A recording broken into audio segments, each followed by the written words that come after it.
تیسرا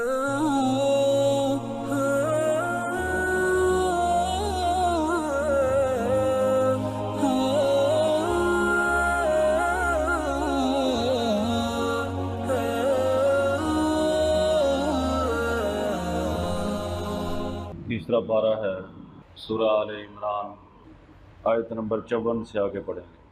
اعوذ باللہ من الشیطان الرجیم، بسم اللہ الرحمن الرحیم۔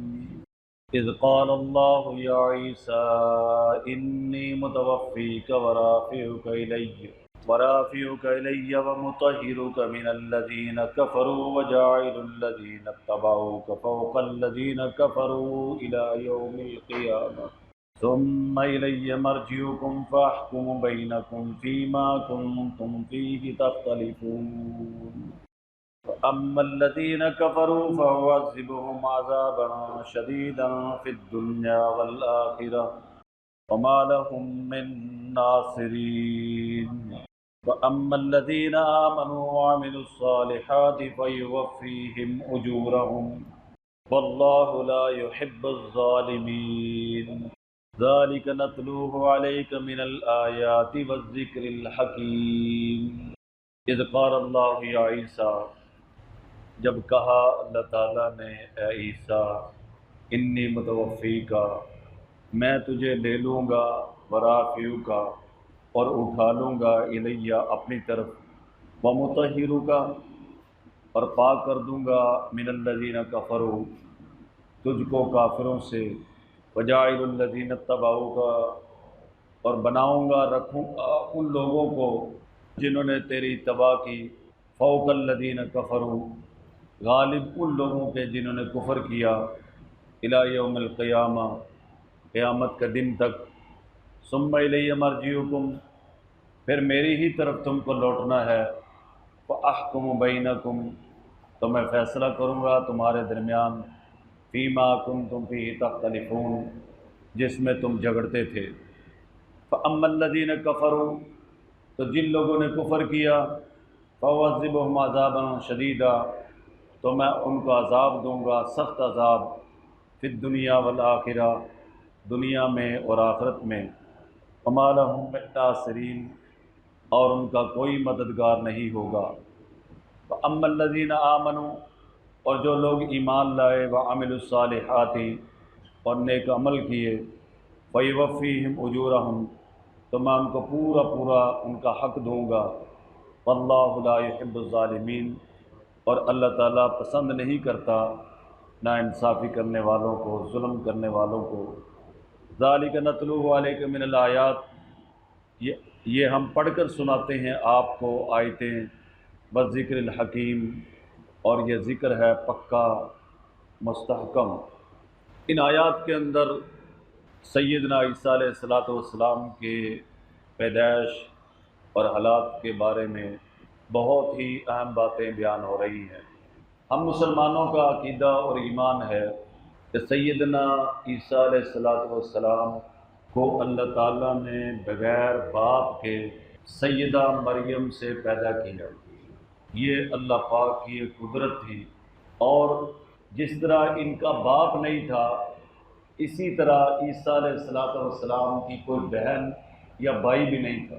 یہ جو مرزا قادیانی کانا گزرا ہے، اس نے کہا جی کہ عیسیٰ علیہ السلام جو تھے، ان کے باپ کا نام نعوذ باللہ یوسف نجار تھا، اور یہ 6 بہن بھائی تھے۔ تو یاد رہے کہ ہم مسلمانوں کا عقیدہ ہے کہ عیسیٰ علیہ السلام کو جس طرح اللہ تعالیٰ نے بغیر باپ کے پیدا کیا، اسی طرح عیسیٰ علیہ السلام کا کوئی بھائی یا بہن بھی نہیں تھا۔ ان کی پیدائش اللہ کی نشانیوں میں سے ایک نشانی تھی کہ اللہ چاہے تو اسباب کے ساتھ بھی کر سکتا ہے، اللہ چاہے تو بغیر اسباب کے بھی کر سکتا ہے۔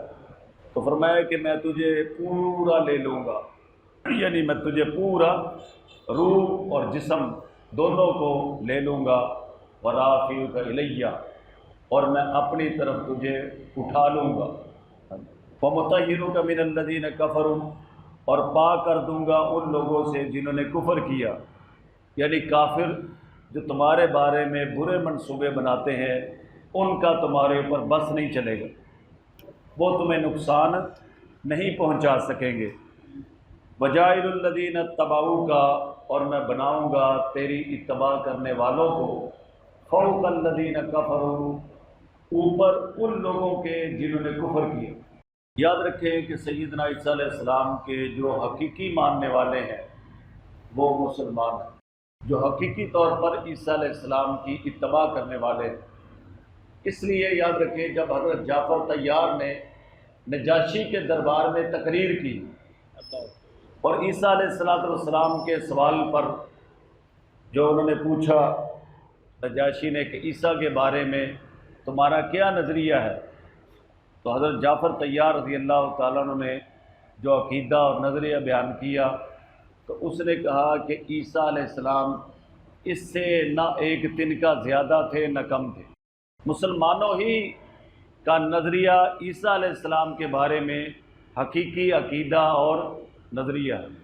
اور دوسرے نمبر پر جو عیسیٰ علیہ السلام کے ماننے کے دعوے دار ہیں حقیقت میں ان کی اتباع نہیں کر رہے، لیکن نام کی حد تک جو ہے عیسائی عیسیٰ علیہ السلام کی اتباع کا دعویٰ کرتے ہیں۔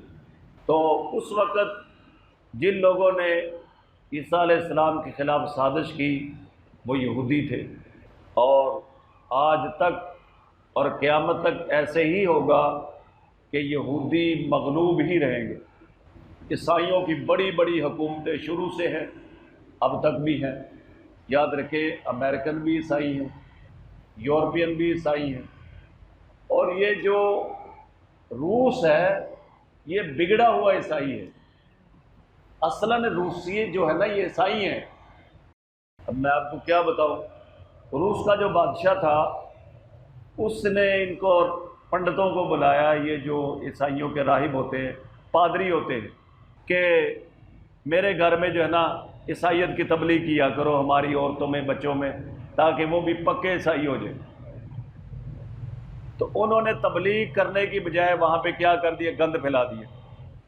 جیسے کہ آپ نے ابھی کل کی رپورٹ پڑھی ہوگی کہ تقریباً چرچوں کے اندر 2 لاکھ سے زیادہ بچوں کو پادریوں نے جنسی زیادتی کا نشانہ بنایا۔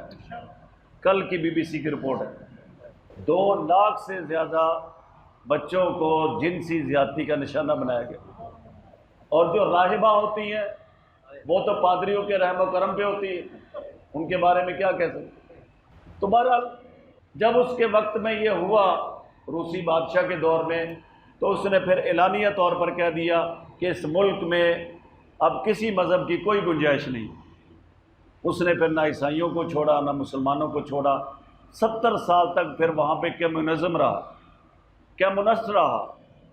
یہ سارے ہی پھر جو ہے نا انہوں نے دہریت کو اختیار کر لیا، عیسائیت کو چھوڑ کے یہ کیا ہو گئے، کمیونسٹ ہو گئے، دہری ہو گئے۔ وجہ اس کی یہ بنی، اور پھر 70 سال تک انہوں نے اسلام کو بھی جو ہے نا وہ ظلم و ستم کا نشانہ بنایا، اس کی وجہ یہ بنی۔ تو اصلاً جو روسی ہیں وہ عیسائی ہیں۔ تو بہرحال اگر ہم دیکھیں تاریخی حوالوں سے تو سب سے پہلا مذہب یہودی ہے، اس کے بعد عیسائی ہیں، اس کے بعد مسلمان ہیں۔ تو حکومت تو دنیا میں یہودیوں کی ہونی چاہیے، ان کی بڑی بڑی بادشاہتیں سلطنتیں ہونی چاہیے، لیکن قرآن کیا کہتا ہے کہ جو عیسیٰ کی اتباع کرنے والے ہیں وہ اوپر رہیں گے، اور کب تک، قیامت تک۔ مسلمانوں کی اس وقت بھی تقریباً 50 سے اوپر حکومتیں ہیں، اور عیسائیوں کی بھی ہیں اور یہودیوں کی۔ اسرائیل انہوں نے بنایا ہے لوگوں کے سہارے۔ اگر آج فرانس اور جو ہے وہ امریکہ اس کا ساتھ چھوڑ دیں، یورپین اس کا ساتھ چھوڑ دیں، تو یہ شام تک جو ہے نا دڑام سے گر جاتا ہے۔ تو فرمایا کہ وجائل الذین اتبعوک، اور بنائے گا ان لوگوں کو جو تیری اتباع کریں گے۔ عیسیٰ علیہ السلام سے کہا جا رہا ہے فوق الذین کفروا، اوپر ان لوگوں کے جنہوں نے کفر کیا، الی یوم القیامہ، قیامت کے دن تک۔ ثم الی مرجعکم، پھر میری ہی طرف تم کو لوٹنا ہے، فاحکم بینکم فیما کنتم فیہ تختلفون، پھر میں فیصلہ کروں گا اس کے درمیان جس میں تم اختلاف کرتے تھے۔ فاما الذین کفروا، تو جن لوگوں نے کفر کیا فَأُعَذِّبُهُمْ عَذَابًا شَدِيدًا، تو میں ان کو عذاب دوں گا، سخت عذاب، فی الدنیا والآخرہ، دنیا میں بھی اور آخرت میں بھی، وَمَا لَهُم مِّن نَاصِرِينَ، اور ان کا کوئی مدد کرنے والا نہیں ہوگا۔ وَأَمَّا الَّذِينَ آمَنُوا، اور جو لوگ ایمان لائے، وَعَمِلُوا الصَّالِحَاتِ، اور نیک عمل کیے، فَيُوَفِّيهِمْ أُجُورَهُمْ، تو میں ان کو پورا ان کا حق دوں گا، ان کا بدلہ دوں گا۔ وَاللَّهُ لَا يُحِبُّ الظَّالِمِينَ، اور اللہ تعالیٰ پسند نہیں کرتا ظالموں کو، ناانصافی کرنے والوں کو۔